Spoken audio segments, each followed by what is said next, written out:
Curious how you read or you hear of these grey arch devils of Satan.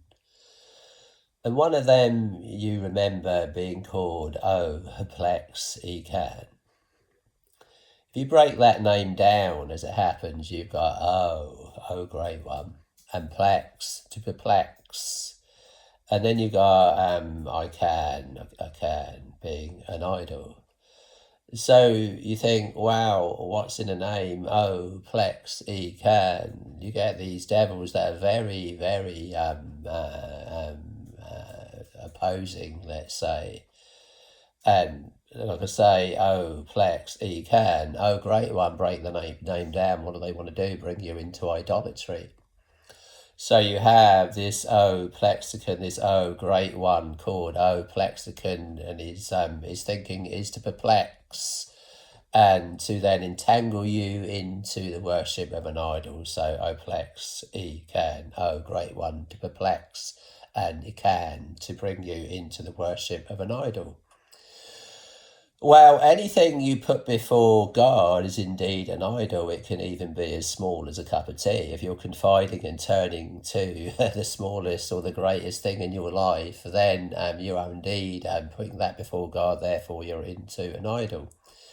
So hence we have the war of words. And what is a word? What's in a word? Words can be full of hooks. Words can be vehicles that you picture like magic carpets, so to speak, that spirits, if not fallen angels, ride upon. And words really are more than people realise, in that we're in a war of the worlds, a war of words. So stepping into these lines of thinking and going the right way in life would automatically actually bring in such opposing spirits and archdevils, if not the devil himself, who opposes you, such as Plex, he can, to entangle you up into the worship of an idol through perplexity.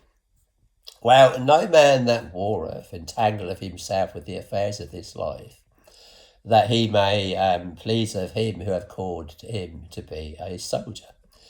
So therefore, you are automatically entering into battle when you talk about the actual living Word of God, the Word of God being the spiritual Word of God, as coming from a spiritual source and not coming from your own carnal imagination, or not coming from the dead and empty spiritualized words of Satan, as coming from the anointed cherub.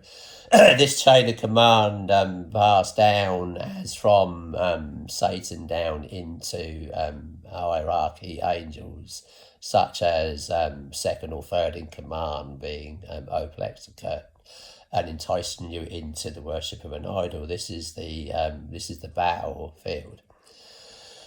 Well, all of that to say this, and again, like taking a leap into the spirit world or the spiritual line of thinking, which you can do, really is purely through your thinking, call upon the name of the Lord, and he will appear. And so, draw nigh to God and he will draw nigh to you. So we're going to jump into the prophecies of Daniel. And you kind of picture yourself, yes, I was sitting here thinking myself, imagine you found yourself eventually in the halls of heaven and all of these great saints are wandering around. And of course, many there might picture themselves going up to these great saints and asking questions. Well, you think, when you look at the prophecies in Revelation, the John taken up into the spirit world to get a glimpse into that time period of the afterlife, and he sees a great multitude. And one of the 24 elders says to him, "What are these?" And John says to him, "Sir, thou knowest." And he says, "These are they that came out of great tribulation and have washed their robes and made them white in the blood of the Lamb."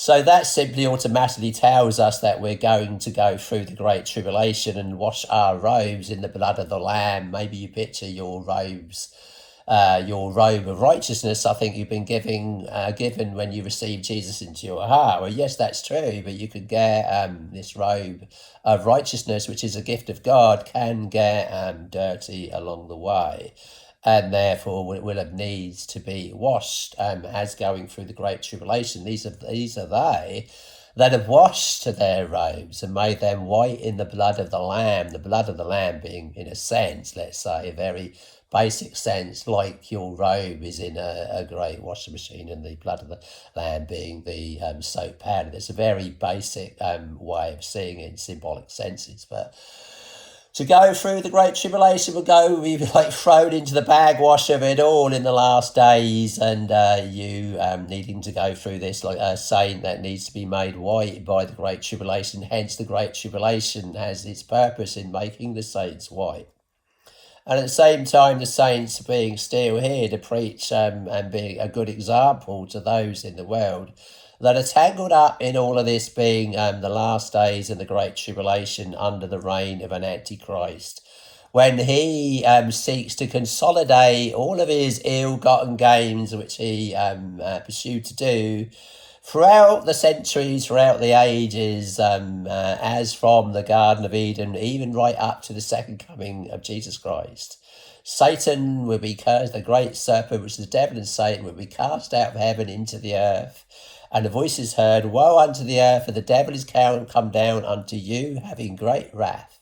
For he knoweth that he have but a short time. This is the great tribulation, the devil trying to consolidate all of his ill-gotten gains on the earth. And all of his ill-gotten gain plans all going wrong at this point, when in the midst of the week they break, he breaks the Holy Covenant. He presenting himself as the Prince of the Covenant. And then going back on his own word, something Jesus, I think God would never do, the true Prince of the Covenant being Jesus Christ.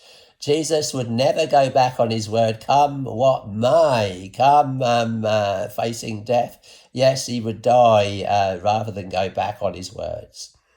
Whereas the false and fake Messiah will betray even his said own people, being the children of Israel. The hierarchy in the children of Israel always felt they had a dig with destiny and were destined to be the apple of God's eye. Jerusalem set up as the capital of the world, and they being lords and masters and priests and having their temple back and ruling and reigning here, while the rest of us being Gentiles and heathen kind of outsiders. Well, this doesn't appeal to the average saint who finds himself as merely a stranger and a pilgrim passing through all this and feeling kind of unearthed here. Well, imagine you could take this leap into the great hall of heaven at the second coming of Jesus Christ, and there you are in the midst of all of these great saints that have gone through the great tribulation. Well, you might at that point wonder, well, I guess all of these saints down through the ages have had their great tribulations and great trials and troubles and tests. So it's not kind of largely an exclusive club to those who went through the great tribulation just before the second coming of Jesus Christ. There are, of course, other saints down through the ages that have gone through their great tribulations, had their robes washed by the blood of the Lamb. We obviously understand the blood of the Lamb better in the New Testament era, better than they did in the Old Testament era, but they all had the view and the vision that the Messiah would come. And therefore they endured all of these great hardships, and one of these, of course, was Daniel. Well, would you have the audacity to cheat to walk up to Daniel and feel you could hobnob around with him? Well, you might at that point think, well, I could never compare to some of these great saints. I'm too flawed as a human being. Maybe you'd rather decline on that, though others might feel they could enter in and hobnob around. Wow, depending upon who you are and what your perception of reality is, my view, how you fare or how you picture yourself in that afterlife. Personally, I'd rather hang around with the smaller people. It's so much freer for someone like me. Well, should you be able to have a conversation with Daniel? Well, you might say to Daniel, well, how did all of this begin? How did it all begin with all of these various visions? You being the main man of the last days, bringing to light to the world has heard of the Antichrist. The word Antichrist comes up largely in the writings of John the Beloved. So we have this phrase, this term, the Antichrist. There are many Antichrists in the world, but we know that Antichrist will come. So there's been those that have been Antichrist, that put themselves in place of Christ, in other words. And ultimately the Antichrist will come.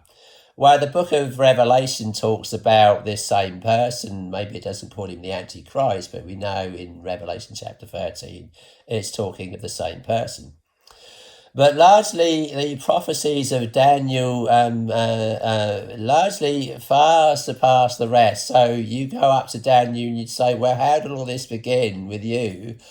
And all of these prophecies that you got regarding the last days, and all of your prophecies, as I understand them, you prophesied of grey ages that would come and go. You prophesied into the future, and you're looking hundreds and thousands of years into the future with the eventual rise of an Antichrist, but not stopping there, but with the eventual second coming of Jesus Christ. And all of your prophecies leaped over grey ages, grey time periods, grey empires. You found yourself in Babylon, and then you foresaw the Media-Persian Empire coming. This would rise and fall. Media-Persia being a dual empire. Then you foresaw the rise of Greece following Media-Persia. Then you foresaw the rise and fall of Rome. And then you foresaw the rise and fall of the Antichrist world empire. And then you foresaw the second coming of Jesus Christ and the saints of all ages, and Jesus now giving the kingdoms of the world over to the saints of all ages, and they now ruling and reigning here on this earth. So quite a leap, and you think, well, what other days and ages did Daniel prophesy? Prophesied of so many great days and ages, and also some of these time periods in between some of these great days and ages and world empires that would rise and fall. What about our day and age? Is this in the prophecies of Daniel? Well, our day and age largely summed up in consisting of dictatorships and democracies. This is what we have now here, autocratic governments and dictatorships and democracies, which largely is also summed up in really capitalism and communism. This is the world split into two in the last days. Did you foresee our day and age? And maybe if you had this conversation with Daniel, yes, he did.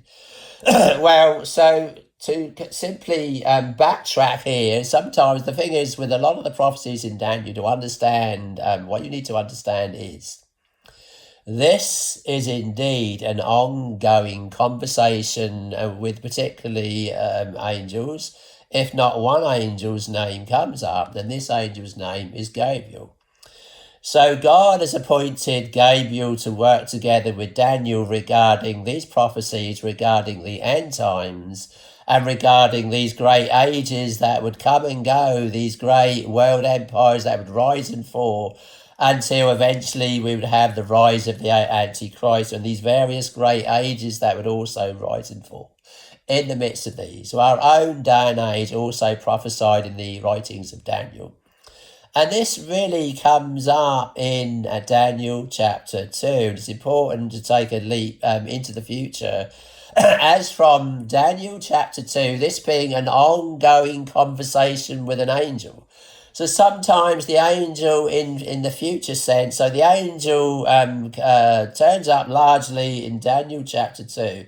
Largely Daniel chapter 2 doesn't mention an angel, but Daniel was given the king's dream. The king had a dream. Nebuchadnezzar had a dream, and he didn't understand what the dream meant. He'd even forgotten the dream. So he gets all of his wise men in and threatens to kill them all, turn their houses into dung heaps if one of them doesn't tell him the dream. Well, Daniel, of course, prays And God gives him the exact dream that he had given to Nebuchadnezzar regarding the future of the whole world, right up until our day and age. And then following this, the second coming of Jesus Christ.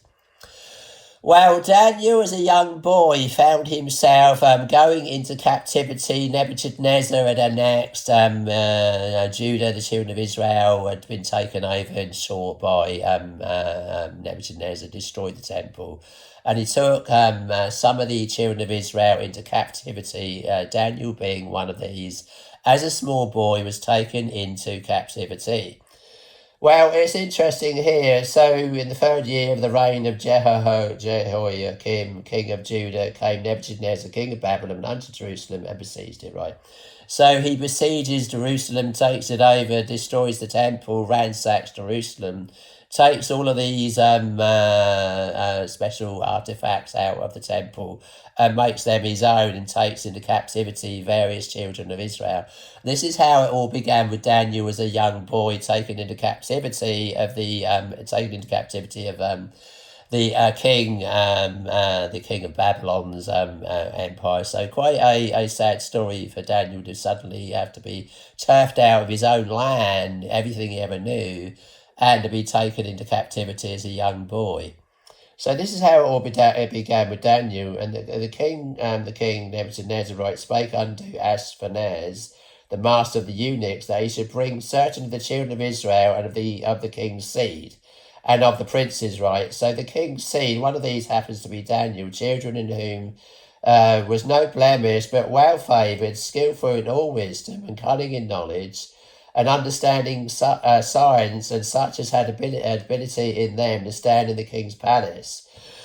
So Daniel's suddenly taking a leap here from one kingdom into another, and suddenly he finds himself in the king's palace.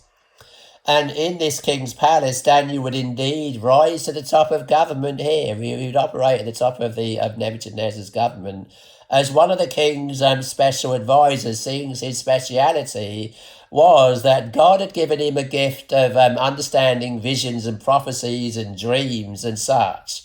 So a very unique gift given to Daniel, and this unique gift given to Daniel starting out in Daniel chapter 2. So in short, Daniel interprets the king's dream. This is important because it talks about our day and age. If we want to understand, it's the day and age we're living in. We're kind of in between. We know of history in the fall of Rome. We know there's going to be the rise of an Antichrist world empire. And we know we're in kind of an intermediate kind of stage in the development of the future of mankind. And here we are in what's called the feet of the prophecy of Daniel chapter 2. We are indeed in the feet. So most people have never read these prophecies. This might mean nothing. The problem is here you haven't got a lot of time, so you try to do these as short as possible. Well, in short, King Nebuchadnezzar has this dream, and Daniel interprets the dream to the king. Right, the king threatens to kill all of the wise men. None of the other wise men, soothsayers, seers, and astrologers, etc., none of these that are into the new agey kind of aspects of spirituality could interpret or tell the king his dream. But Daniel, of course, prays, and God gives him the exact dream. And Daniel gives him the interpretation of the dream. And so he says in verse 21, chapter 2, right, of Daniel, Thou, O king, sawest, and behold, a great image. This great image, whose brightness was excellent, stood before thee, and the form thereof was terrible, right? So we're witnessing now the future of the whole world. In short, this dream, this vision of this great and terrible image, he goes on to explain this image's head was fine gold, right? This is Babylon. His breasts and his arms of silver. This is Media Persia, the kingdom that would the dual world empire that would follow Babylon. His belly and his thighs of brass. This is Greece. His legs of iron. This is Rome. His feet, part of iron and part of clay. Well, this is where we are. We're in the part of this great image, which is part iron and part clay. So in other words, part dictatorship, part democracy. This is so important in understanding the future. Now, in all of these prophecies, Daniel's attention was always brought to the last kingdom or time period of the prophecy. Of course, God at that time was concerned about Babylon, Media, Persia, Greece, Rome, and so on. But the main focus and the main thrust of the visions of Daniel was always the last days. The last days was the main thrust of the vision. So the angel or the visitation or the dream would give him some kind of background history as to how we got to where we are. So thou sawest, so he sees this great image, this terrible image. Thou sawest till that a stone was cut out without hands. Now this is Jesus Christ, right? The stone, right? Thou sawest that till that a stone was cut out without hands. So it's not a kingdom made by man. It's a kingdom of God. It's cut out without hands. It's not man's world empire coming to earth. It's God's world empire coming to earth. It's not something that man has shaped and formed with his own hands. Man, as a rule, worships the works of his own hands. No, this is God's empire. This is the Son of God. This is Jesus Christ. The stone cut out. Thou sawest till that stone was cut out without hands, not of man, which smote the image upon his feet. They were of iron and clay, and brake them in pieces. Then was the iron, the clay, the brass, the silver, the gold, all of these former world empires. Don't forget, they're still here today. They might have different names. Babylon will be still here today. Media Persia will be still here today. Persia is now called Iran. Greece is indeed still here. Rome is indeed still here. Well, all of these kingdoms, when Jesus comes back, though they might have different names, be under different kings, be under different time periods, might not now be world empires. All of they're all still here. Then was the iron, the clay, the brass, and the silver, and the gold broke in pieces together, and became like the chaff of the summer threshing floors. And the wind carried them away, the wind of change, now you might think, that no place was found for them. And the stone, this is Jesus Christ, the stone that the builders disallowed, right, the main cornerstone, the stone that smote the image became a great mountain, and fill the whole earth. This is the dream, and we would say the interpretation thereof before the king. Well, this is Daniel, in essence, getting these dreams and leaping over world empires, and then stopping in the end times. The main thrust of the dream being the end time, the future before Jesus returns. Always man's great world empires culminating with the rise of an Antichrist. The man at his best being man at his worst before the second coming of Jesus Christ. This is the climax of man, the anti-climax of man, not the evolution of man, the devolution of man, until Jesus Christ returns. This being the main thrust and essence of these prophecies of Daniel. Well, is our day and age in this dreams and prophecies of Daniel? Yes, indeed, it is. We're in the feet of this image, the time period just before the second coming of Jesus Christ, the time period when this stone cut out without hands, this great kingdom of God that's going to become a great mountain and cover the whole earth will indeed smite the feet of the image, and all of these kingdoms of man will be blown away like the chaff in the wind. Well, begs the question, what does it say about the toes, the feet and the toes where we are? So this, and whereas thou sawest the feet and toes, part of potter's clay. Now this means democracies, right? Part of potter's clay, the last days. What have we got now? Great wars, great raging battles, great politics and all this. The great democracy in America, the great epicenter of the communist world being Russia and China and so on. So you've got dictatorial, autocratic governments and communism versus democracies and these clay governments and capitalism, all of this in the last days, all prophesied by the great democracies. Wow, the great democracies aren't so great because in the prophecies of Daniel, there is mixed and mingled with them the iron here being the dictatorial kingdoms of the world. And whereas thou sawest the feet and toes part of potter's clay, And part of iron, this is democracies and dictatorships in the last days, communism and capitalism and so on. In short, democracies and dictatorships usually under communism in the last days, and democracies under said capitalism and so on. And whereas thou sawest the feet and toes, part of potter's clay and part of iron, the kingdom shall be divided. This is where we are now in a divided world. But there shall be in it of the strength of the iron. Well, you might think, okay, we're part of the democratic Western world, and out there they're all parts of the communistic, dictatorial, non-democratic world. Wow, here it paints a different picture. That mixed in with the iron, we have indeed dictatorships. And whereas thou sawest the feet and toes, part of potter's clay and part of iron, the kingdom shall be divided. So we're in a divided world. This is where we are now. And there shall be in it of the strength of the iron, for as much as thou sawest the iron mixed with miry clay. Now the iron is mixed with miry clay, and that you indeed have dictatorships and you indeed have democracies, but mixed in with the democracies will indeed be dictators that are working together with the dictators that are in the northern part of the kingdom that's prophesied in Daniel chapter 11. This is important to understand because it gives you the politics of the kingdom of the north and the kingdom of the south in the last days. You'll have the kingdom of the north will be dictatorships, and the kingdom of the south will be democracies. And mingled in with the democracies will indeed be the strength of the iron, the dictators. And as the toes of the feet were part of iron, part of clay, so the kingdom shall be partly strong and partly broken. And whereas thou sawest the iron mixed with miry clay, they shall mingle themselves with the seed of men. In other words, these dictatorships are mingled together with democracies.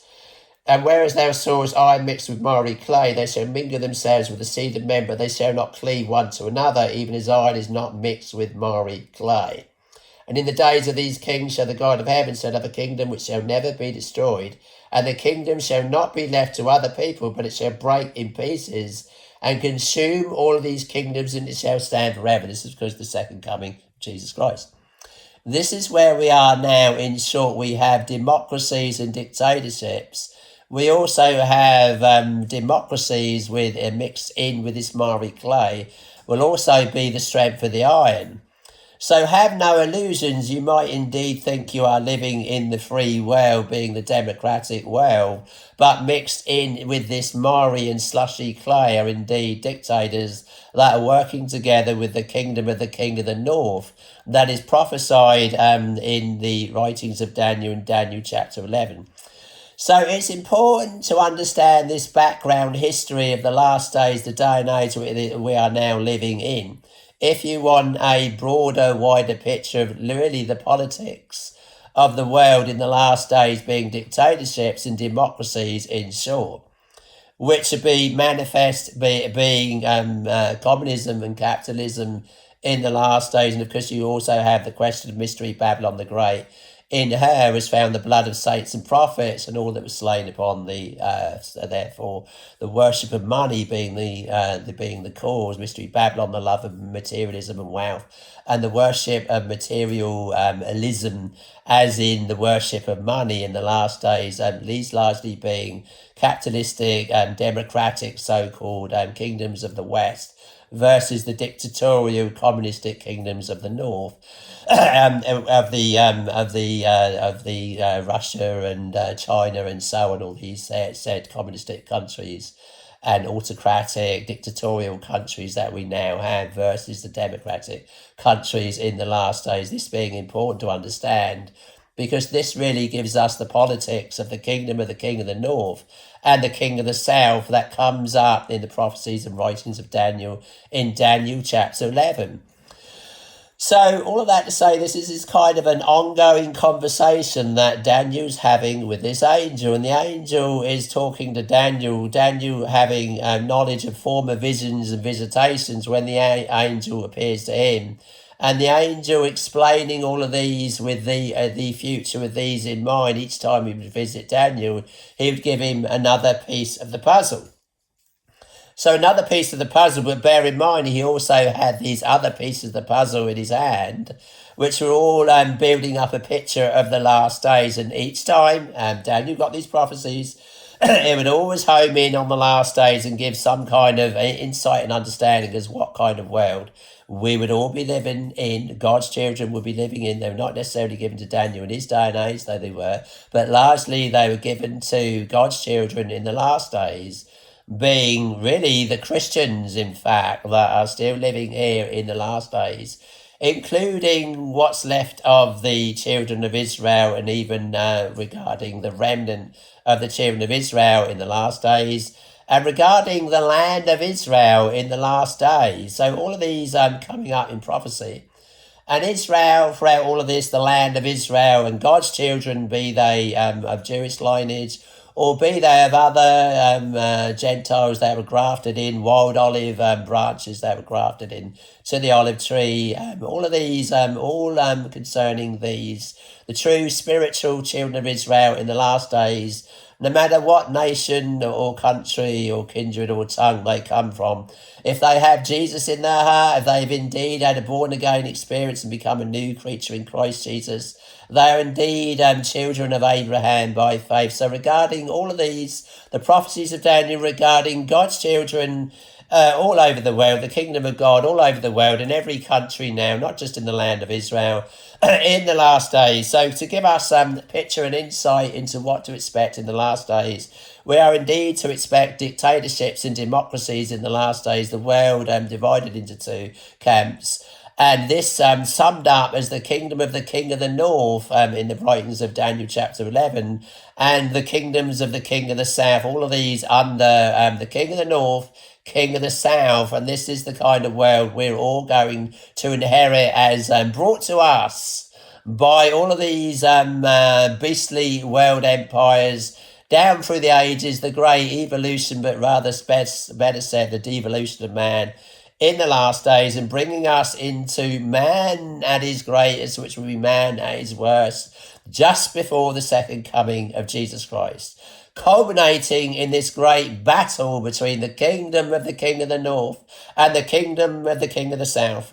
Dictatorships in the north, democracies in the south, communism in the north, and capitalism and slushy clay kingdoms in the south, but mixed in with the kingdom of the south will indeed be the strength of the iron, and these dictatorships will indeed be working together with the kingdom of the king of the north in the last days. So a great conspiracy. People now say these two are two sides of the same face. Well, this would be true. But they're indeed like criminals who work together to, but when they go to share the booty, suddenly this war breaks out as to who has the lion's share, as usually, as always, it does. So not quite black and white in the Bible paint a picture. Yes, two sides of the same face. But also like criminals that work together, put their heads together, and arguing and fighting over the booty and as to who has the lion's share. Hence, you will have the great war between the king of the north, king of the south in the last days. Thus, the prophecies of Daniel suddenly leap way into the future, as from Daniel chapter 11, verse 21. Leaping as it always did in Daniel chapter 2, leaping into the future in the last days, as it did in Daniel chapter 7, talking about this little horn that would indeed wax great, and as it did in Daniel chapter 8, talking again of the little horn that would indeed wax great, as it did in Daniel chapter 9, talking again of the prince of the covenant that will confirm the covenant with many in the last days, as it does again, leaping way into the future in Daniel chapter 11, where indeed it reintroduces this little horn, this prince of the covenant, as from verse 21, talking again of the prince of the covenant as the angel did in Daniel chapter 9, this being the little horn and Antichrist. So now we're going to leap into the last days, being the kingdom of the king of the north, verse 21, Daniel 11:21. After the standing up of various kingdoms of the king of the north versus kingdoms of the king of the south, God's people and Israel kicked up and down, backwards and forwards, like a football in between these. Again, in the last days, you're going to have the question of the promised land and Israel. You're going to have the question of the children of Israel.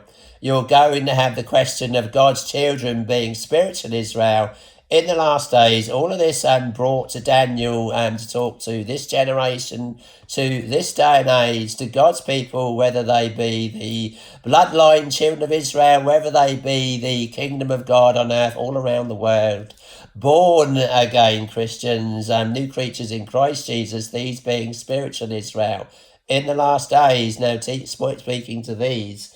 Suddenly again leaping into the future, and the angel now leaps into the future, introduces the kingdom of the king of the north, the Seleucid world empire, the kingdom of the king of the south, the Ptolemaic world empire.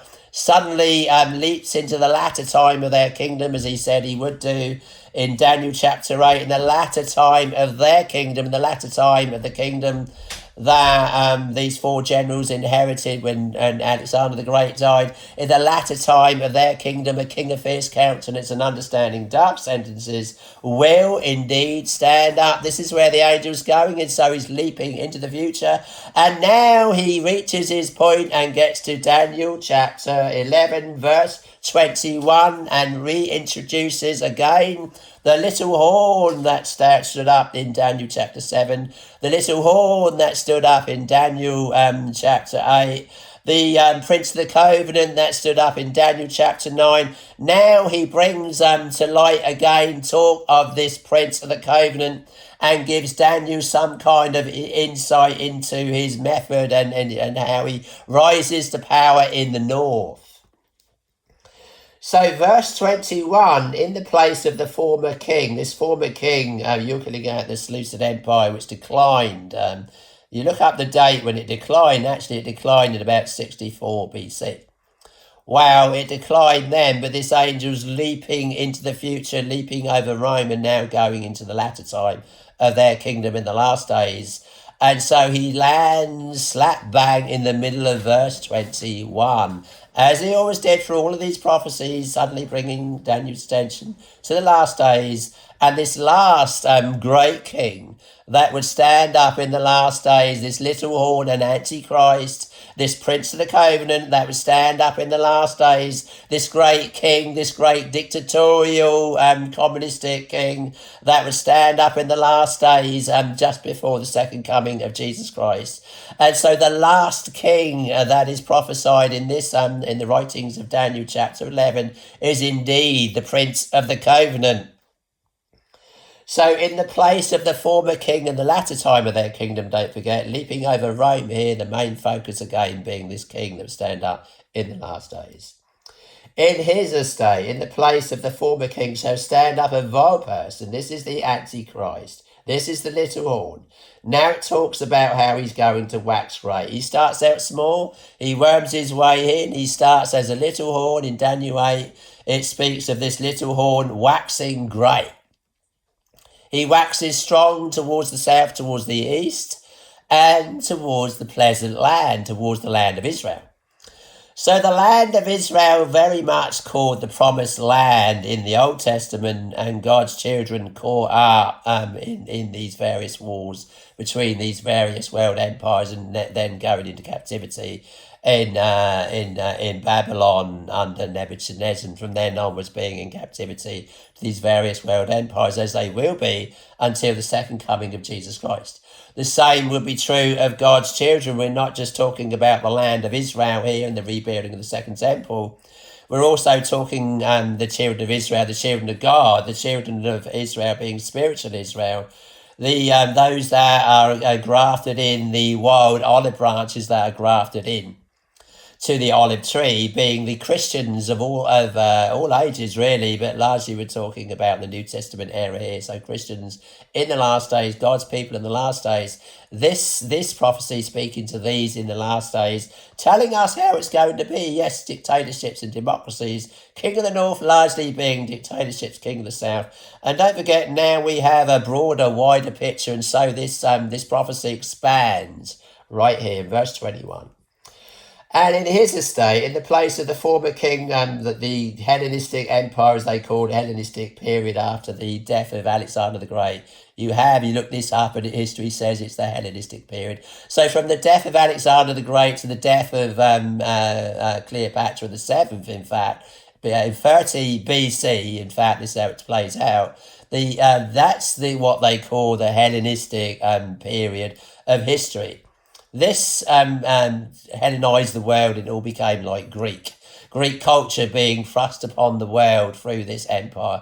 And some say that the world then had the world then was all speaking Greek, and therefore when Jesus came, it was easier for the gospel to spread because more people could speak Greek. So it's kind of all entwined in history, and it's all very important aspects of history. But the angels leaping over this Hellenistic period, if you look it up, they're all different ages. You have the Hellenistic age of that period of the decline of the Seleucid Empire in the north. But in the latter time of their kingdom, the Seleucid Empire still be here. All of these countries that are under the Seleucid Empire would have been Syria mainly comes up, then you'd have Iraq, Iran, Afghanistan, all these various countries, the Levant, which is Israel, they're all under the Seleucid Empire. Well, what's going to happen in the last days? It's going to kind of be revisited in that it's given you the location as to where the Antichrist will rise up in the last days. It will indeed rise up north of Israel. So north in Israel, you had the Seleucid world empire under Antiochus, and it was a bloodline family. You had a dynasty there. You had Antiochus the First, Antiochus the Second, Antiochus the Third. You had Antiochus Epiphanes and all of these. So Antiochus Epiphanes, the problem is a lot of these Bible scholars and lecturers and great men, they follow through on the history, and they don't look at Daniel, the writings of Daniel and the prophecies of Daniel as a whole. Well, this angel, it's an ongoing conversation with Daniel, and you have to understand, you have to backtrack with these prophecies to understand where the angel's coming from, as they say. So when the Antichrist starts talking about the Prince of the Covenant, you think, aha, I know what he's talking about, because he talks about the Prince of the Covenant back in Daniel chapter 9. So indeed, you have the Prince of the Covenant coming up in this prophecy. And you have this vile person, this little whore, this belligerent man that would be more stout than his fellows, more belligerent, more stubborn, more pushy. This vile person that would try to wear out the saints of the Most High. This king that would stand up in the north, whose power shall be mighty, but not by his own power. His power is coming from Satan. All of this culminating and climaxing in Daniel chapter 11. So reintroducing the kingdom of the king of the north, and therefore reintroducing the little horn of Daniel chapter 7, the little horn of Daniel chapter 8, the prince of the covenant that would stand up in Daniel chapter 9, the one that would confirm the covenant with many for 1 week, being 7 years. This king will stand up, and therefore the angel now leaps into the last part of this vision and prophecy and talks, as he always did, of this last king that would stand up before the second coming of Jesus Christ. And he talks of how he comes to power in the north. Personally, I choose to see this as talking about how this king will worm his way in, how this king will snuck in,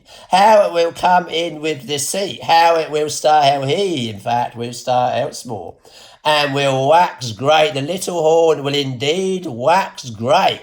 It starts out small, he starts out small, symbolises the little horn. And so it says in verse 21, in his estate, in the place of the former king, shall stand up a vile person. This is the Antichrist. St. Paul called him man of sin. Latter time, a man of sin will stand up. So it's a man. In his estate, the place of the former king of the kingdom of the king of the north, the Seleucid world empire in the last days, it won't be called the Seleucid empire. We still have Syria. It was Syria back then. You wonder if he's going to snuck into Syria. Indeed, you have communism, Putin in Syria, keeping the peace here. And don't forget, the Antichrist uses peace to worm his way in. He comes in with a special military operation bringing peace. But actually, underneath it all, it turns out he's a vile man. The Antichrist might even start out as a good man. He might even be working under Satan, and Satan appearing to him as an angel of light. Well, this is the broad picture of the last days, but indeed, underneath it all, he's actually a vile person. This prophecy here, foretelling of this Antichrist that will stand up in the north, and his estate, in the place of the former king, shall stand up a vile person. This is indeed the Antichrist, the man of sin, to whom they shall not give the honour of the kingdom. Well, he doesn't get the honour of the kingdom, so he's a dishonourable man. It stands to reason. They don't give him the honour of the kingdom. He's a vile person. He's trying to worm his way into the seat of power. He's trying to come in to present himself as the king of the kingdom of the north. It says he's the little horn, and that he's more stout than his fellows. He's a very determined man. He's a stubborn man. He's a pushy man. He's a belligerent man. He's a man that doesn't give up. He's a man that's going to wax great, so much so that he waxes great even to the host of heaven and casts some of the host to the ground and the stars to the ground. These being the children of God in the last days, that the Antichrist will indeed trample upon, but he doesn't stop there. He magnifies himself even to the prince of the host, being Jesus Christ. So he's indeed the very Antichrist. He eventually thinks an evil form, becomes possessed of Satan, and starts challenging heaven, even heaven itself, waving his fist not only at the saints on earth in those days, but also waving his fist at heaven.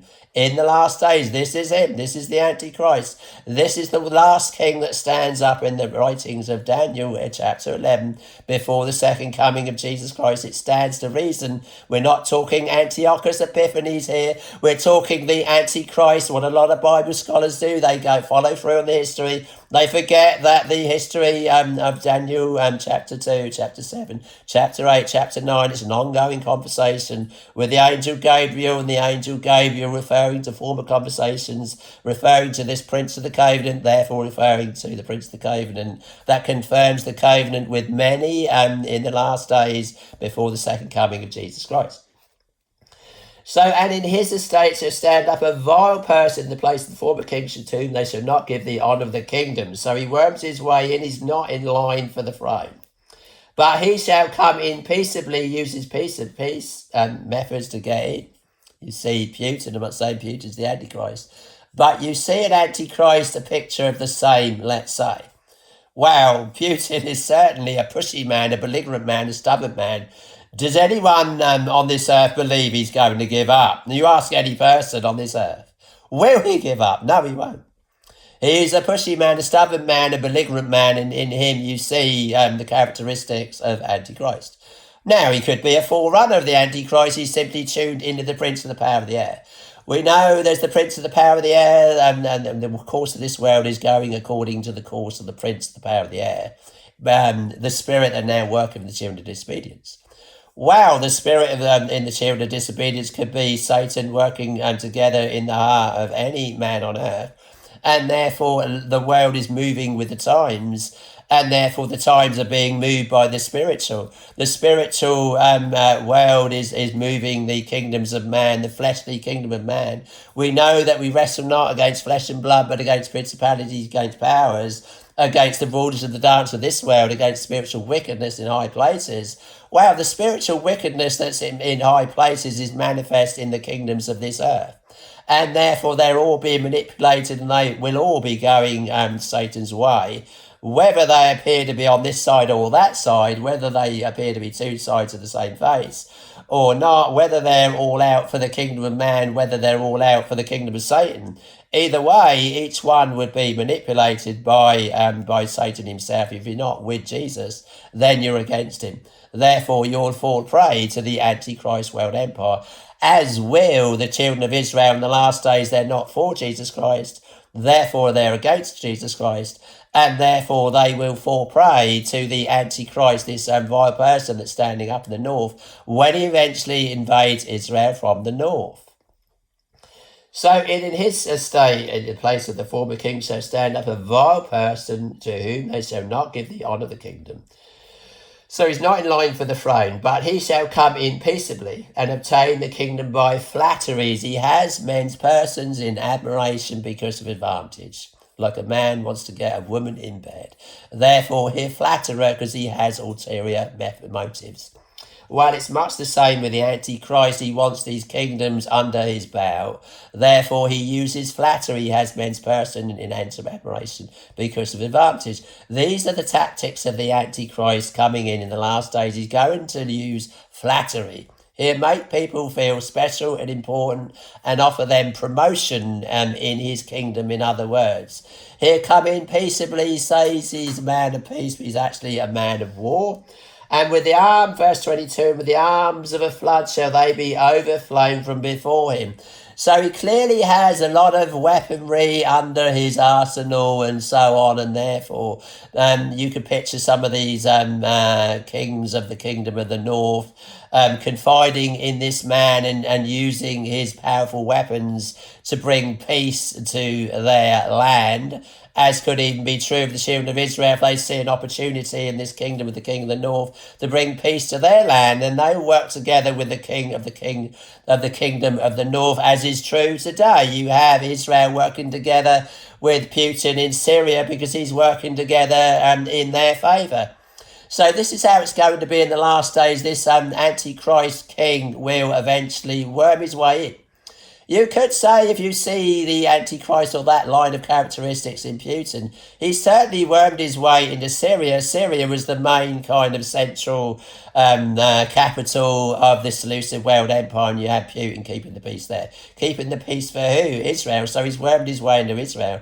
Israel favours Putin in the north, therefore you have grounds for communism, you have grounds for Russia, you have grounds for Putin worming his way into Syria, worming his way into Israel. And of course in the last days you're going to have this great peace covenant that when this Prince of the Covenant stands up and confirms the covenant with many.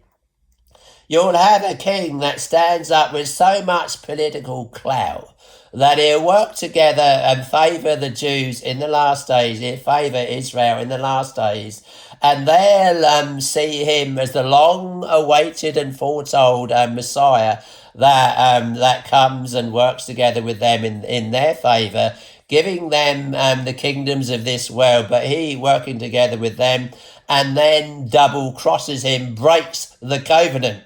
Now, Jesus Christ will never break the covenant. This Antichrist will indeed break the covenant. He confirms the covenant with many for 1 week, for 7 years, but in the midst of the week, he causes the sacrifice and oblation to cease. In other words, he causes the sacrifice and religious worship of the Jews to cease, and then places the abomination of desolation. This is that same king that stands up in the north. This is not talking about Antiochus Epiphanes. It's talking, Antiochus Epiphanes means Antiochus, one of these bloodline kings that came from the Antiochus family line of the Hellenistic era, and he sets up, he forbids worship of the Jewish worship in the temple of his day. You're talking about 170 BC, his day. But then he sacrifices a pig on the altar and demands the worship of Zeus, sets up a statue of Zeus. And so it is not talking about Antiochus Epiphanes. It kind of reminds you of the same, but it's not talking about Antiochus Epiphanes. It's talking about the last king that will indeed stand up in the north, and it talks of how this king will worm his way in. It's the little horn worming his way into the kingdom of the north, and this little horn will indeed wax great. It's talking of his method. He's using peace, he's using flattery, he's using war, and he finally snucks in and finds his way in and makes a league with the kingdom of the king of the north, start looking to him as a kind of a guard, looking after their interests, and they're in league with him. In fact, the kingdoms of the king of the north will be in league eventually with this little horn. In fact, even the children of Israel will be in league with him, as they are already. They're in league with Putin, because they see him as working together in their interest in keeping peace in Syria, keeping Iran out, and all this sort of stuff which favours Israel in the last days. So it's kind of the groundwork, you think, to the Holy Covenant in the last days. So with the arms of a flood shall they be overflowed from before him. This great peacekeeper might use war to bring peace, and shall be broken. So imagine this, you have this king come in, he's got great weapons of war, he's got a nice big army, he's got all these modern day weapons, he can, he's bigger and better than other kingdoms around him, he can throw his weight around, he's the bully of the area, let's say, and no one dare tackle him. Where you have him come into your country as a peacemaker, then he can keep your enemies out and he will favour your country, and therefore he favours Israel. Israel is caught up in the middle of all this, and Israel making these various concessions and alliances with these various kings. In that day, the Seleucid World Empire or the Ptolemaic Empire in the south. But in the last days, aligning with the very king of the north, with the very Antichrist, and assuming him or believing him to be the long-awaited and foretold Messiah. So with the arms of a flood shall they be overflown from before him, and shall be broken. Yea, now the angel makes his great announcement. He comes to his point. Yea, also the Prince of the Covenant. What he's saying here is, yea, also this is the Prince of the Covenant. The way it's put in Old English might suggest that this Prince of the Covenant is broken.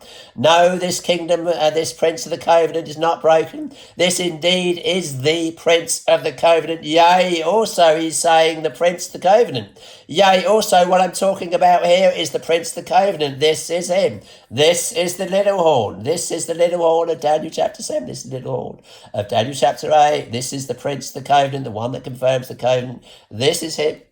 And after the league made with him, so he finally muscles his way in through war and peace, and they start yielding to him. And after the league made with him, he shall work deceitfully. So he's wormed his way into the seat of power. He's a dishonourable man, and he's come in with his great weapons of war, and he's apparently keeping the peace. He's a man of peace, though he uses war to bring peace. So they eventually see in this man, this is a great guy. This guy's bringing peace to the region. So even Israel is going to think, yes, this man is a great guy. He's bringing peace to the region. So they're in league with him. They're in agreement with him. Doesn't mean they've confirmed the covenant here. Doesn't mean he's confirmed the covenant here. It means they are in league with him. He's coming to power in the north. It's talking about how he's coming to power in the north. This affecting God's people. This even affecting Israel. In the last days, Israel caught up in the middle of all of this, and Israel sometimes now is favouring this king of the north who's bringing peace to their land in the last days. He's coming to power in the north. And after the league made with him, he shall work deceitfully. So he's got in. He's now in a better position of power. They've let him in. They've made a league with him. They're in an agreement with him. He's wormed his way in. He's won their respect. He's won them over. He's flattered them. He's made them feel like great, important people. He has their interests in mind. They need this man's help. They need his peace. They need his weapons. So he's wormed his way in. And after the league made with him, he shall work deceitfully. So he's got in. This is the Antichrist. For he shall come up and shall become strong with the small people. Well, so they usually become strong with great weapons of war, which he does. But now he's becoming strong with the small people. He appeals to these small people. You think, well, I guess he must appeal to these underdogs, these downtrodden people. And therefore he's becoming great with their interests in mind. He flatters them. Why should you be pushed around by these great powers? Why should you be pushed around by these great capitalistic empires? Why should you be pushed around by these tyrants? Why should you be pushed around by these kings that come in and pillage and rape and kill and destroy and take and steal?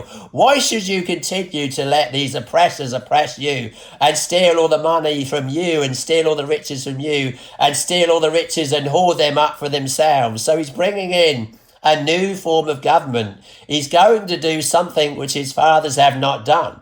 So he's bringing in really a form of communism, taking from the rich and giving to the poor. So he's coming to power with the little people. And after the league made with him, he shall work deceitfully, for he shall come in and shall become strong with the small people. He shall enter peaceably upon the fattest places of the province, and he shall do that which his fathers have not done, nor his fathers' fathers. He shall scatter among them the prey, the spoil, and the riches. So he's taking from the poor. Something he's taking from the rich and giving to the poor.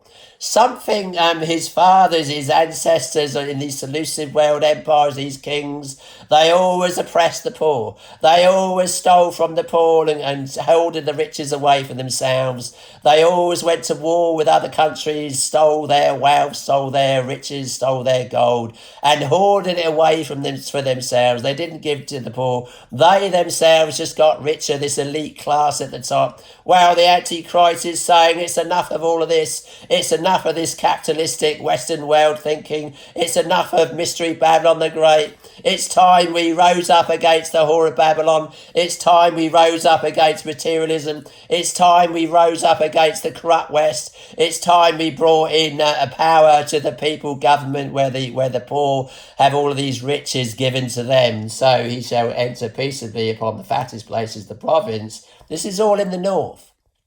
He's taking over the north.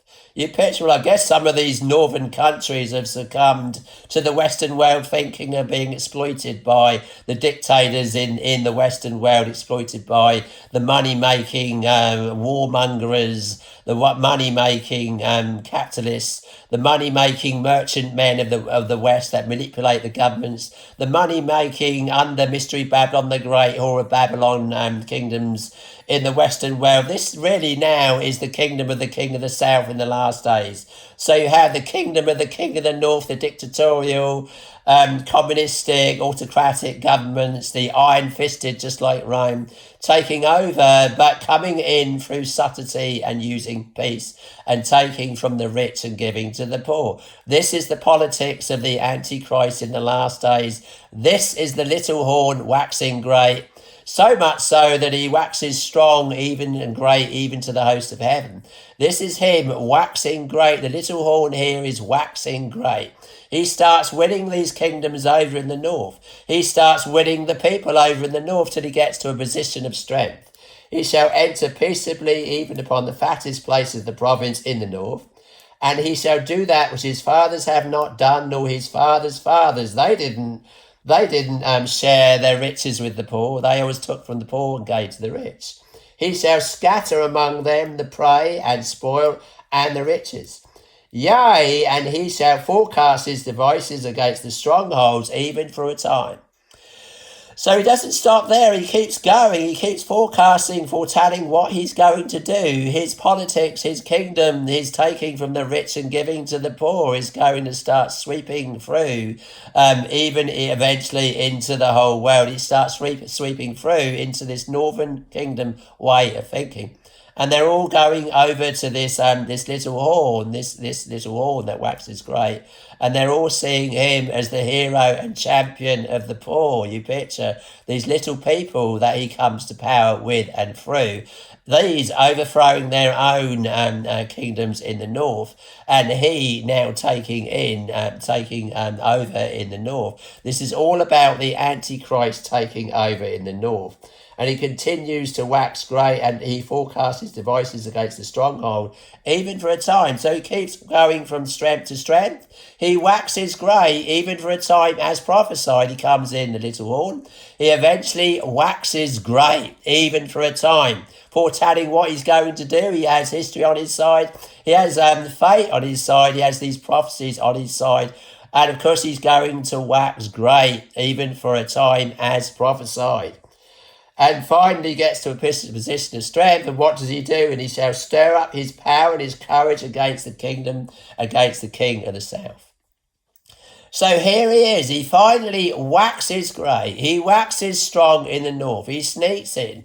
He comes to power. He's all for people power. He's all for peace. He's all for taking from the rich and giving to the poor. He rises up against these said oppressors of the people that take from the poor and give to the rich.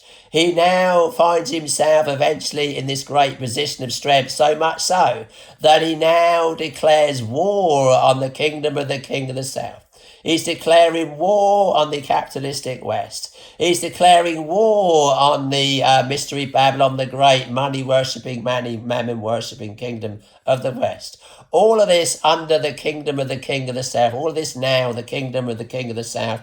In the last days, Israel now even defected over to the mystery Babylon, the great world empire, the capitalistic world empire. She having her own interests in at first using this king, thinking he favours them. This king appears to favour Israel in the last days, but then this king is going to even turn upon them. They thinking he's the long-awaited Messiah, they using him.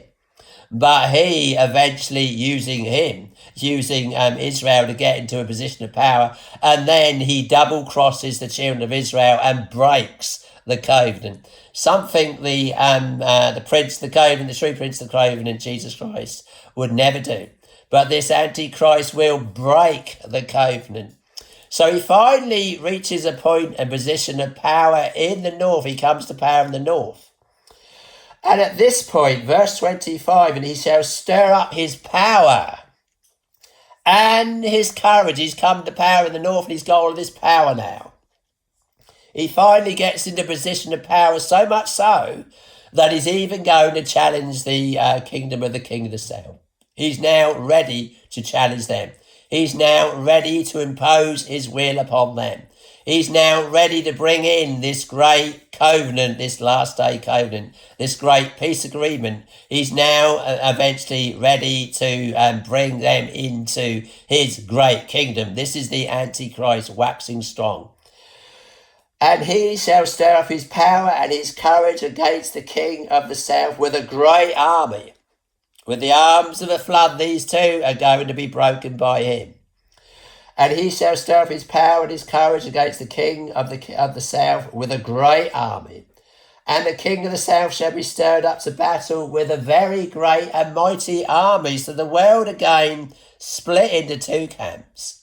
You have dictatorships and democracies in the last days. Dictatorships, the kingdom of the king of the north.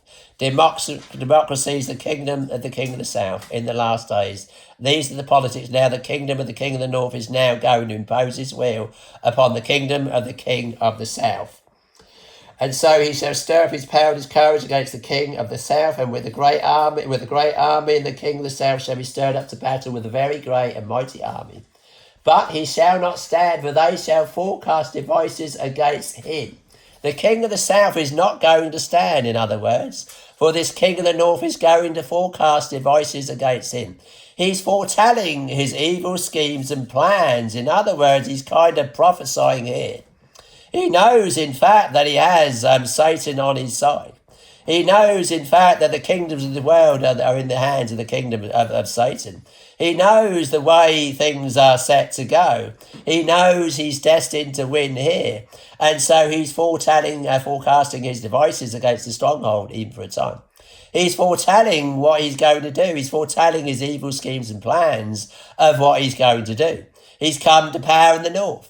He's now reached a position of power and strength. He wormed his way in. He's the little horn wax great. He becomes so great, he becomes so powerful, he now thinks he's ready to take on the kingdom of the king of the south. He's going to take on the democratic world. He's going to take on capitalism. He's going to indeed bring down capitalism. He's going to indeed bring down the democracies of the Western world. He's going to indeed impose his will upon them. He's going to indeed insist that they enter into into a covenant with him, an agreement with him. He indeed wants them to enter into this covenant with him, which will indeed be a religious element to this covenant, which will be the holy covenant. So indeed it's a covenant, it's an agreement that he's going to make with the West. He's in a position of strength. He's going to take on the Western world. He's going to take on democracies. He's going to take on capitalism. He's going to bring them under his will, under his arm, and he's going to get them to surrender and surrender to his terms of the agreement.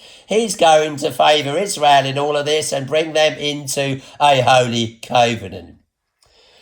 So the king of the south shall be stirred up to battle with a very great and mighty armies, but he shall not stand, for they shall forecast devices against him. They forecast his evil schemes and plans.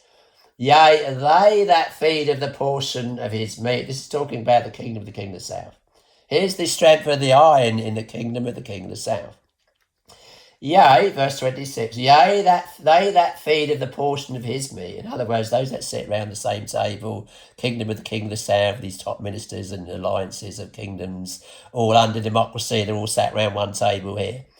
And yea, they that feed of the portion of his meat shall destroy him. In other words, there's saboteurs, there's double agents working together in the kingdom of the south. Just as Daniel prophesied, there be in the feet the strength of the iron mixed in with the miry clay. These democracies, these iron dictatorships are mixed in together with him, with the kingdom of the south. And they're going to be working together with this Antichrist, the great conspiracy, working together with him and bringing him in, sabotaging their own countries, telling the kingdom of the north the plans of the king of the south, and therefore the king of the kingdom of the north knowing exactly where to strike. These bringing the whole world into a great new world order under the kingdom of the north, and the king of the north now rising to power and bringing the whole world under his strong arm and bringing them into this great holy covenant, favouring Israel and bringing the world into a holy covenant. Yea, they that feed of the portion of his meat shall destroy him. In other words, saboteurs in the kingdom of the south, destroying the kingdom of the south, destroying their own governments and the democracies, and bringing down capitalism, working together with the king of the north. And his armies, in other words, his armies, the king of the north, his armies, shall overflow, and many shall fall down slain. So coming in again with the arms of a flood, talking peace, but coming in with the arms of a flood, and bringing down the capitalistic Western world, and bringing them under his arm. And then you have this great peace talk where they all sat round one table. This, personally, I choose to believe this is where the covenant is signed. This is where he confirms the covenant. This is where he confirms the covenant with many. He rises to a position of power and strength. He gets all of his courage up and takes over, starts this great war with the king of the south, with the kingdoms of the south, in fact.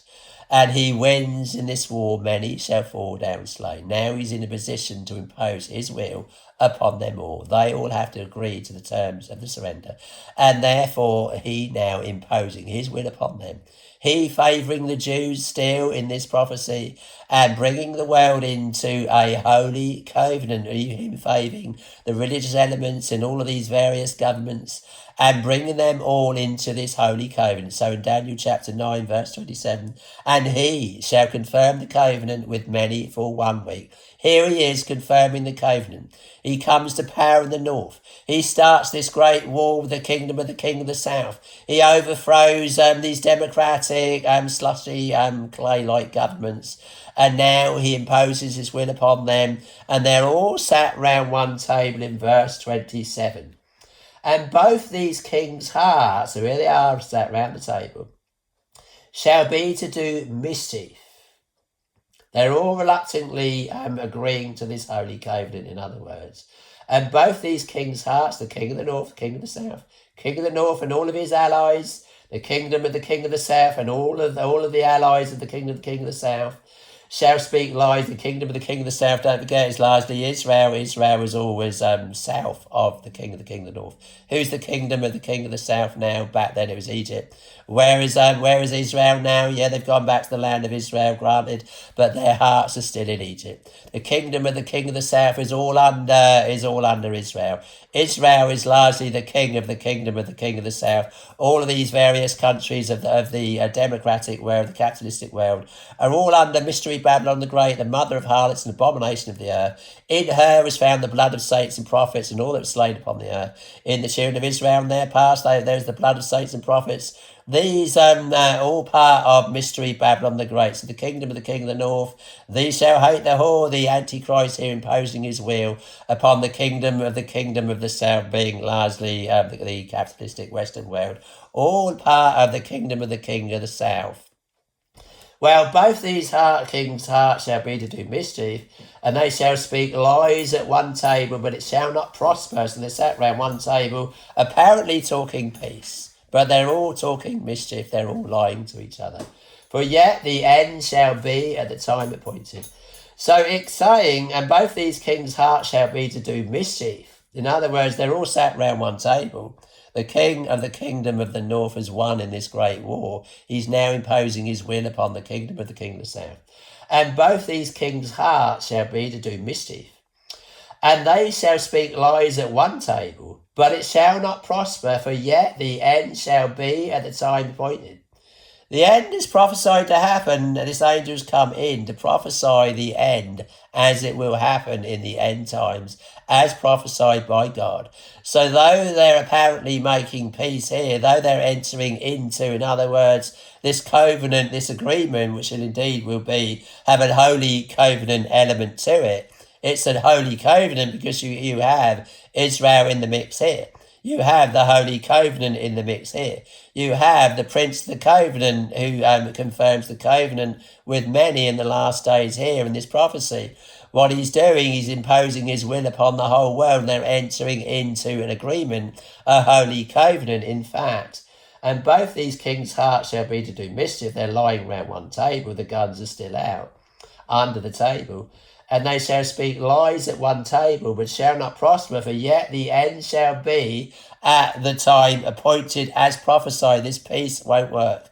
When they shall say peace and safety, then cometh sudden destruction upon them, and they shall not escape.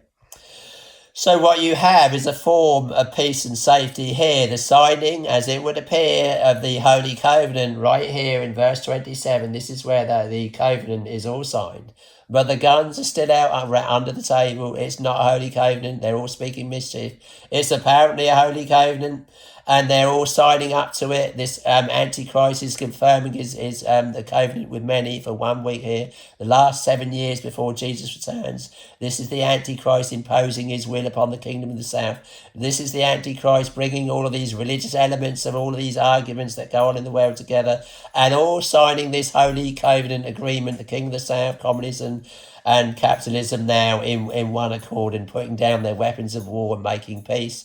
The religions of the world are putting down their religious quarrels and weapons of war even, and making peace. This being the great religious holy covenant that the Antichrist will confirm, as it says in Daniel chapter 9:27, and he, this false and fake Messiah, shall confirm the covenant with many for 1 week. Though it might not be announced as 1 week, they might think it's going to go on forever, but the angel's already told us. He already told us it's going to be the last week of Daniel, the last 7 years. We know that when they confirm this covenant with many, when the Antichrist confirms the covenant with many, we're looking at the last 7 years of world history before Jesus returns. And so it says, for yet the end, but it shall not prosper. In other words, this holy covenant won't prosper. This is where they signed the Holy Covenant. It has to be where they signed the Holy Covenant. Verse 27. Both these kings' hearts shall be to do mischief. They're lying to each other round one table, apparently entering into an agreement and even a Holy Covenant. And they shall speak lies at one table, but it shall not prosper, for yet the end shall be at the time appointed. The time appointed was prophesied in past prophecies. You're looking at the breaking of the covenant, which comes in as a result of the covenant being confirmed. The covenant will be broken in the midst of the week, as prophesied. This holy covenant that's supposed to bring the world into peace forever will fail after 7 years, as prophesied, and yet the end shall be at the time appointed. But it shall not prosper. This peace talk and agreement and holy covenant will not prosper, for yet the end shall be at the time appointed. Then, now here's the Antichrist, then the prince of the covenant, then shall he return into his land with great riches. He gets a lot out of this holy covenant. He's brought down the Western world. He's brought them into an agreement with him. He's got them all to sign up to his whole new world order. He's got them all under his iron-fisted arm. He's the king that stands up. He's the metal. He's the iron-fisted rule of Rome, in this sense, coming in. He's a form of an emperor of Rome, and now he's brought down his iron-fisted arm and imposed his will upon them and stamped the residue, stamped all of these kingdoms with his iron fist. He's now got his stamp on them. They've entered into this holy covenant with him. Reluctantly, they're all lying round one table. Then shall he return into his land with great riches, and his heart shall be against the holy covenant. He's confirmed the covenant with many, but his heart is against it. He knows their heart is against it. He knows it's not a holy covenant, it's an unholy covenant. His heart is against the holy covenant. He's against the holy covenant right from the beginning. He was merely using the Jews to get into a position of power. He's now come to power in the north. He's overtaken the kingdom of the king of the south. He's imposed his will upon them. He knows that they're all lying round one table. He smells a rat. Then shall he return into his own land with great riches, and his heart shall be against the holy covenant, and he shall do exploits and return to his own land. So he goes back, a bragger and a boaster. He's showing off his great power, his military muscle and might. He's jumping and leaping. He's won the war here. He's now king of the world. He's now champion of the poor. He's now brought the world into this great holy covenant. He's now put his kingdom above the kingdom of the king of the West. He's now king, lord and master. He goes away, then shall he return to his land with great riches. And his heart shall be against the holy covenant. And he shall do exploits. He exploits and shows off his great military muscle and might, and return to his own land. And at the time appointed he shall return and come towards the south. So time goes by. He comes towards the south again. I guess he's smelling a rat here. There's something stirring in the kingdom of the king of the south. The holy covenant is starting to go awry. He smells a rat. His heart is against the holy covenant. Their heart was against the holy covenant. They all signed up to this holy covenant. There was mischief as they all talked lies around one table. The guns were still out under the table. His heart was against the holy covenant. They all signed up reluctantly to this holy covenant. At the time appointed shall he return and come towards the south, but it's not before as the former or as the latter. Normally he'd come south and he'd always wave his fist and down on the kingdom of the king of the south and smash them. This time there's a stir of war in the air. The peace covenant is all going wrong.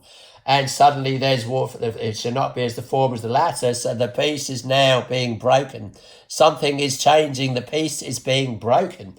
For the ships of Chittim, that's British warships from Cyprus, shall come against him. The covenant is now being broken.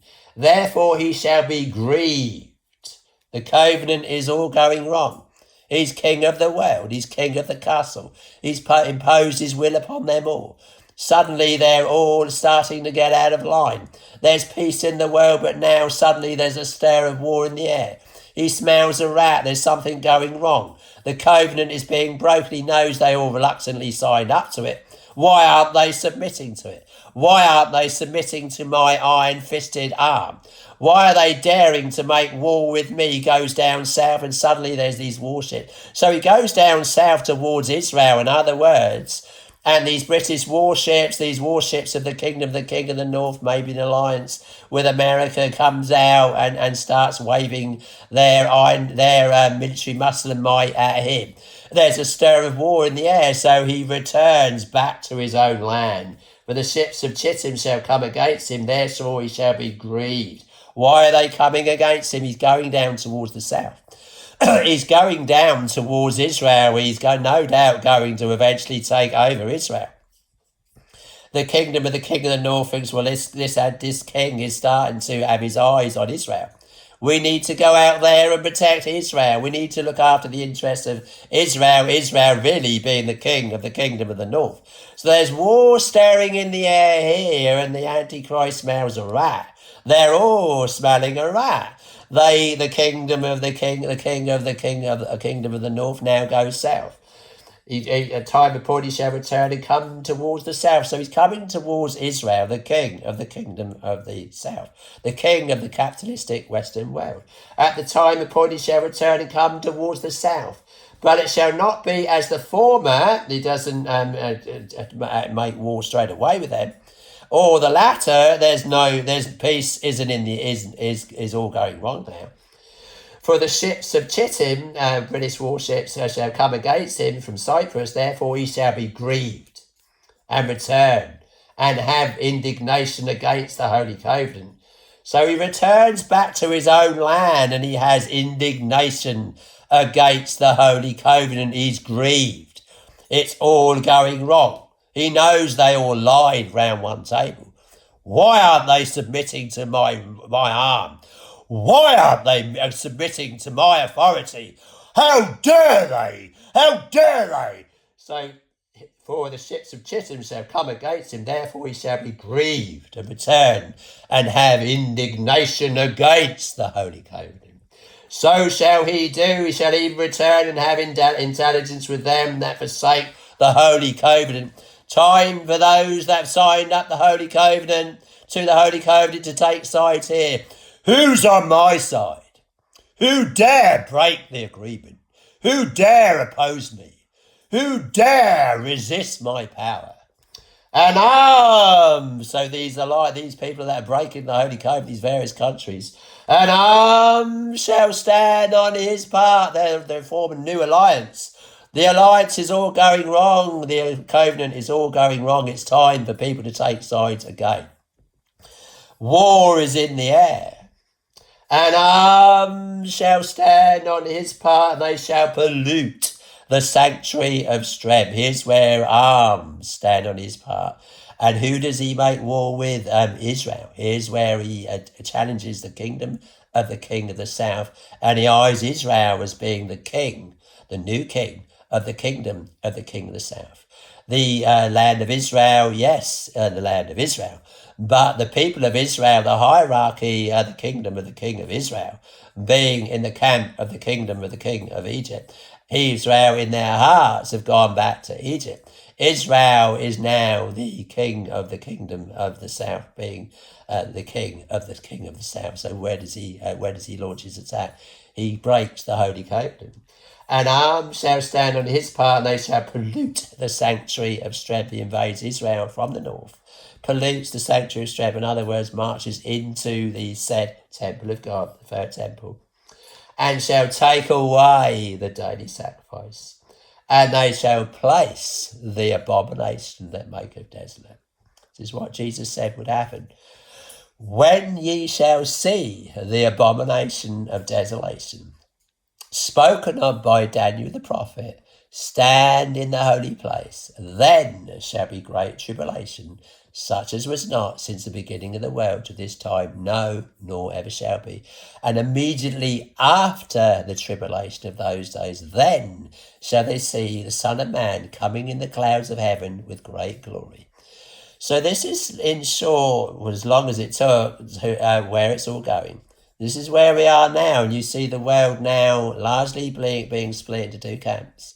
This having potential for the fulfillment of these prophecies, where a great king will indeed stand up in the north. He shall come in small, like the little horn. He'll indeed wax great. He'll finally get into a position of power and strength, and so much so that he will he will take on the kingdom of the king of the south. He takes his, and he shall stir up his power and his courage against the king of the south with a great army, and the king of the south shall be stirred up to battle with a very great and mighty army. But he shall not stand. This Western world, the democratic Western world, if we understand this prophecy correctly, are on the losing side here, and the kingdom of the king of the north, the Antichrist, New World Order, is indeed going to sweep in. And this Antichrist will indeed impose his will upon the whole world. And the whole world, in verse 27, will go into this holy covenant in the last days. And then the Antichrist will break the covenant in the middle of the week, middle of the last 7 years. He shall confirm the covenant with many, as it says in Daniel 9. He shall confirm the covenant with many, but in the midst of the week, in the midst of the 7 years, he shall break the covenant. For the overspringing abominations, he shall make it desolate. He make desolate worship of the one true God. He'll march into Israel. He'll march into the temple, pollute the sanctuary of strength, pollute the temple that was indeed built by unbelieving hands, they believing they'd found the long-awaited Messiah and Saviour, they aligning with this king of the kingdom of the north, thinking that he favours them. And then he double crosses them and breaks the covenant, something the prince of the covenant, the true prince of the covenant, Jesus Christ, would never do. They at this point would be in shock and outrage in that they thought they'd found the new Messiah. And this Messiah indeed turns on them and breaks the covenant, takes away their religious worship, and marches then into the temple and sits in the temple, showing himself that he is God. He opposes all that is called God or that is worshipped, even the Jewish God, who they believe in the one true God, but they reject Jesus Christ. He opposes all that is called God or that is worshipped, so that he, as God, sit in the temple of God, showing himself that he is God.